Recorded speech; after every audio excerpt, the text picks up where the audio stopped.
So I think something that's important is for people to understand that, in Congress or the House of Representatives, everything is based off is math. Everything is, a numbers game when it comes to majority. If you don't have a majority, you can't really do much in the House. And I think that for members, the most an effective way for them to advocate for us is be our representation by speaking up and speaking out against the things that are happening.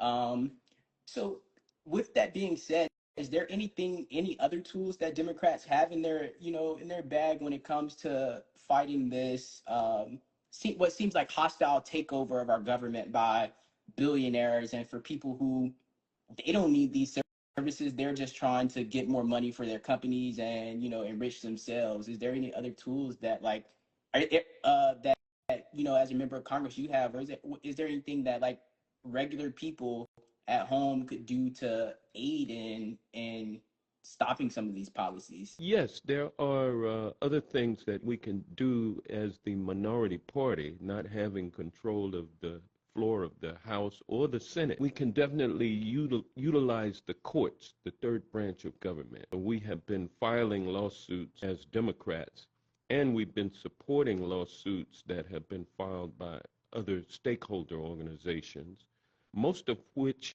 have been pretty successful thus far in the court system. There have been some setbacks based on process or procedure, but ultimately these matters make their way through the courts all the way up to the highest court of the land for a decision on the merits of the dispute.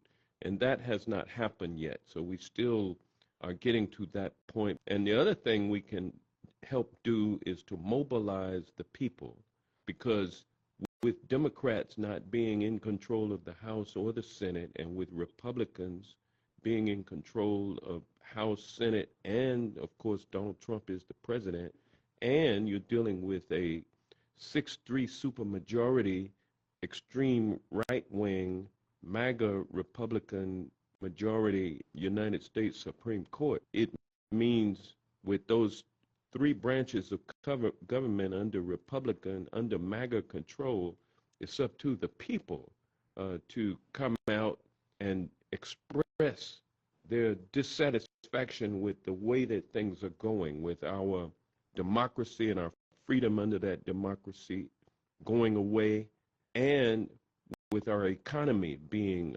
smashed and costs being passed on to consumers and to just ordinary working people and poor people trying to make their way into the middle class.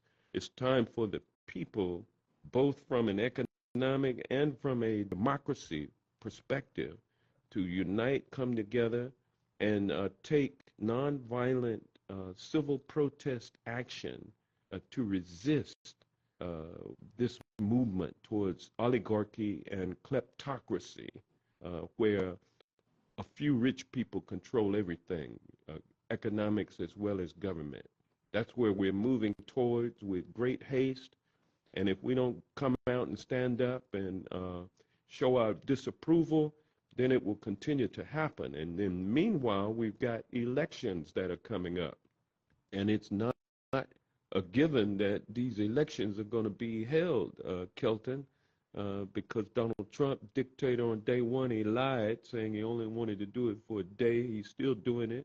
We know he's a liar, but he wants to consolidate that power and never leave office again.